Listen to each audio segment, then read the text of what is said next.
명태균 씨 얘기인데 다른 부분에 대한 얘기를 해보도록 하겠습니다.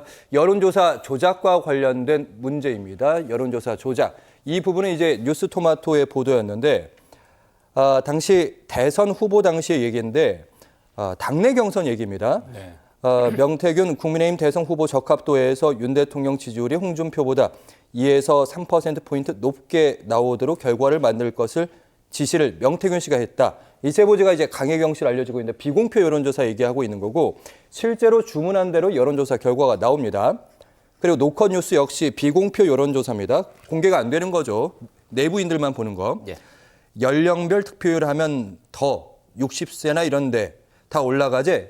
이 부분이 이제 여론조사 조작을 의심받게 하는 부분인데 거기에 대해서 윤석열이가 실제로 그 다음에 주문한 대로 또 여론조사 결과가 나왔다. 이런 보도가 계속해서 나오고 있습니다. 예. 여기에 대해서 어떻게 보시는지 최희원 평론가님. 그러니까 여론조사 한국말로 하는 여론조사는 외국어는 잘 모르겠어요. 조사를 어떻게 붙이느냐에 따라서 뉘앙스가 달라집니다.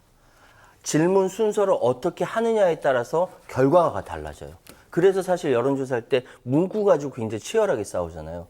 그러니까 지금 상황은 이 상황이 여론조사를 조작해서 만들어냈다라고 의심할 수도 있는 충분히 개연성이 있는 그런데 여기에서 이거를 당시에 몰랐을까? 근데 홍준표 시장 같은 경우는 알았다라는 거 아닙니까? 예를 들어서 명태균 씨가 운영하는 PNR에서 윤 후보 측에부터 여론 조작하는 것을 알고 있었다까지 이야기를 했어요. 근데 왜 덮었냐? 사실은 명태균 씨가 그 이전에 21대 총선이라든지 그 이전에 홍준표 시장이랑 서로 일을 했던 부분들이 나옵니다. 예. 그래서 서로 홍준표 시장하고 명태균 씨하고 서로 막 설전이 벌어지는 와중에 고소하겠다라니까 그러면 난 무고죄로 받아치겠다라고 하니까 홍준표 시장이 1시간 후에 그 썼던 페이스북 글을 내려요. 삭제합니다. 그러니까 없던 일로 된 거예요. 그러니까 이 상황은 명태균 씨가 만약에 PNR에 직접적인 영향을 이런 식으로 뭐 연령별 투표를 더 하면 뭐 하면 밑에서 알아서 움직이거든요. 예. 그럼 조작을 했다는 이야기인데 이 부분은 확실히 수사를 통해서 명태균 씨가 어느 정도 영향을 미쳤는지 또는 여론조사 회사가 윤석열 그 후보에 대해서 어느 정도 도움을 줬는지 이거 총체적으로 조사를 해봐야 돼요. 최희원 평론가님 말씀 제가 좀 더 덧붙여 보자면 앞에 나왔던 부분은 이제 비공표 여론조사고요. 지금 홍준표 대구시장의 말에 있었던 PNR이라는 그런 기관은 바로 공표 여론조사를 하는 기관입니다. 그러니까 당시 PNR 조사에도 홍준표 시장의 발언은 이런 얘기입니다. 공표 여론조사에도 뭔가 여론적인 일종의 기술이 들어간 거 아니냐 이런 의심. 그러니까 사실 무엇보다도 제일 중요한 게 당시 윤석열 후보가 그런 여론조사의 일종의 뭐 표현이 그렇지만 마사지를 어떤 그런 거를 요청을 했는지 그 부분이 제일 중요합니다. 그러니까 본인이 윤석열 당시 후보에 대해서 환심을 사기 위해서 이런 부분을 뭔가 자기가 조작을 하거나 뭔가 지시를 했다면 그 부분은 좀 별개의 문제로 봐야 되는 거고요.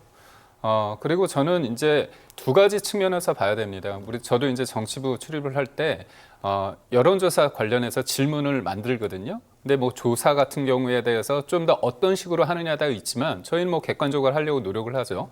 그런 질문에 따른 거는 하우스 이펙트라는 거고 지금 문제가 되는 거는 제가 볼 때는 뭔가 보정값 관련해서 가중치를 어떻게 두느냐 그 부분인데 이거는 명확하게 조작이거든요. 그런 측면에서 봤을 때 저는 만약에 이 사람이 이렇게 했다고 한다면 불법적인 요소가 강하기 때문에 저는 수사로 해결을 해야 된다고 보고요.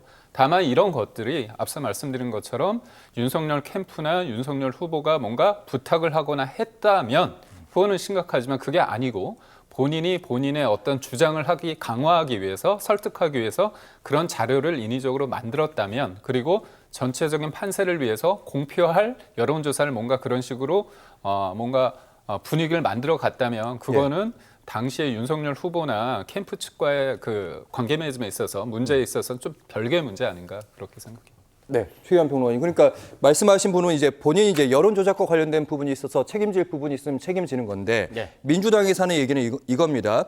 무료 여론 조사를 가지고 와서 윤석열 대통령을 당시 윤석열 후보를 만났다는 측면이 있고 그게 또 결국에는 결과론적으로 공천 개입을 들어갈 수 있었던 열쇠가 됐다면 이거 선거법 아니 정치자금법 위반으로 걸 수 있는 거 아니냐 이런 법률적인 문제 제기. 그러니까 그 여권 쪽에서 이야기하는 것은 우리의 의지와 무관하게 그냥 무료 여론조사를 가져와서 개입한다. 그걸 우리가 어떻게 책임지냐라고 얘기하는데 거기서 끊어냈다면 아무 문제가 없었을 거예요. 그런데 이후에 계속적으로 명태균 씨가 국정에 개입한다라고 의심받을 만한 여러 가지 정황 증거들이 나오고 있고 여기에 대해서 대통령실에서 제대로 대응하지 못하고 있고 국민들이 봤을 때 아예 지금 이름만 들으면 알만한 그 정치인들이 명태균 이름만 나와도 쩔쩔맨다라고 인식하고 있는 이 상황에 대해서 책임을 져야 되는 부분이거든요. 그렇다면 이거를 진짜 그 말대로 고소를 하든지 이 수사를 통해서 정리해야 되는데 지금 대응하는 이 자체가 시스템이 너무나 이상하다는 것이죠. 아니 그 친오빠라는 얘기까지 나오는 상황인데 이게 예. 그렇게 직자적으로 나올 이야기입니까? 그건 아니라고 봅니다.